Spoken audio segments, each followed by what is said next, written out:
ರೈತರಿಗೆ ಬೆಂಬಲ ಬೆಲೆ ನಿಗದಿ ಮಾಡಿ ರೈತರು ಬೆಳೆ ಹಾಕಲು ಅರ್ಧ ವೆಚ್ಚವನ್ನು ಸರ್ಕಾರಗಳು ಭರಿಸಬೇಕು. ಡಾ.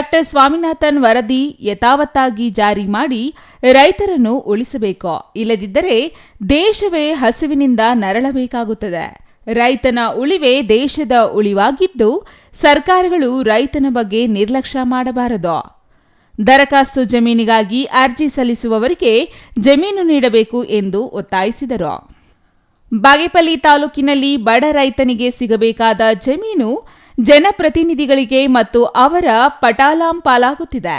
ಹಾಗಾಗಿ ಇಂತಹ ದೌರ್ಜನ್ಯಗಳ ವಿರುದ್ಧ ಕೆಪಿಆರ್ಎಸ್ ಸಂಘಟನಾತ್ಮಕವಾಗಿ ಹೋರಾಟಗಳನ್ನು ನಡೆಸಿ ರೈತನ ಉಳಿವಿಗೆ ಶ್ರಮಿಸುತ್ತಿದೆ ಎಂದು ಚೆನ್ನರಾಯಪ್ಪ ತಿಳಿಸಿದರು.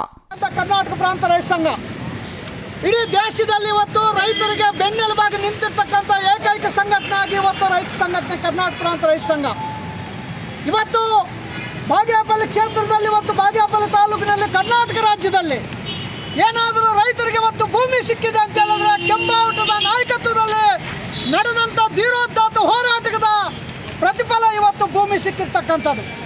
ಇಂತಹ ಸಂದರ್ಭದಲ್ಲಿ ಸಾವಿರಾರು ಜನ ಫಾರಂ ನಂಬರ್ 50, 53, 57 ಅರ್ಜಿಗಳನ್ನು ಹಾಕ್ಕೊಂಡು ಇವತ್ತು ರೈತರು ಮನೆಗಳಲ್ಲಿ ಕೂತ್ಕೊಂಡು ಕಚೇರಿಗಳಿಗೆ ಅಲಿದಾಡ್ತಕ್ಕಂಥ ಪರಿಸ್ಥಿತಿ ನಿರ್ಮಾಣ ಆದ ಸಂದರ್ಭದಲ್ಲಿ ಇವತ್ತು ಈ ಸರ್ಕಾರಗಳು ರೈತರಿಗೆ ಭೂಮಿ ಕೊಡ್ಲಿಕ್ಕೆ ಹೋಗ್ತಾ ಇಲ್ಲ.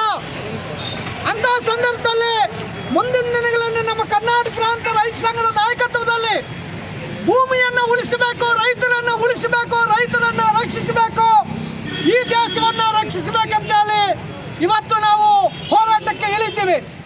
ಯಾಕಂತ ಹೇಳಿದ್ರೆ ರೈತರು ಬೆಳೆದಂತ ಬೆಂಬಲ ಬೆಲೆ ಇವತ್ತು ರೈತರು ಏನು ಬೆಳೀತಾರೆ ಅದಕ್ಕೆ ಬೆಂಬಲ ಬೆಲೆ ಇಲ್ಲ. ಟೊಮಾಟೊ ಬೆಳೀತಾರೆ, ರೇಟ್ ಇಲ್ಲ.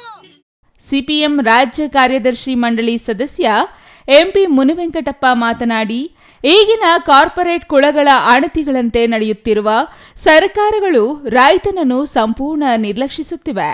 ಈ ಭಾಗದಲ್ಲಿ ನೀರಾವರಿ ಸೌಲಭ್ಯಕ್ಕಾಗಿ ಕೆಪಿಆರ್ಎಸ್ ನೇತೃತ್ವದಲ್ಲಿ ಚಿತ್ರಾವತಿ ಜಲಾಶಯ ನಿರ್ಮಾಣಕ್ಕೆ 63 ದಿನಗಳ ಅನಿರ್ದಿಷ್ಟಾವಧಿ ಹೋರಾಟದ ಯಶಸ್ಸನ್ನು ಸಾಧಿಸಿದ ಇತಿಹಾಸವಿದೆ ಎಂದರು.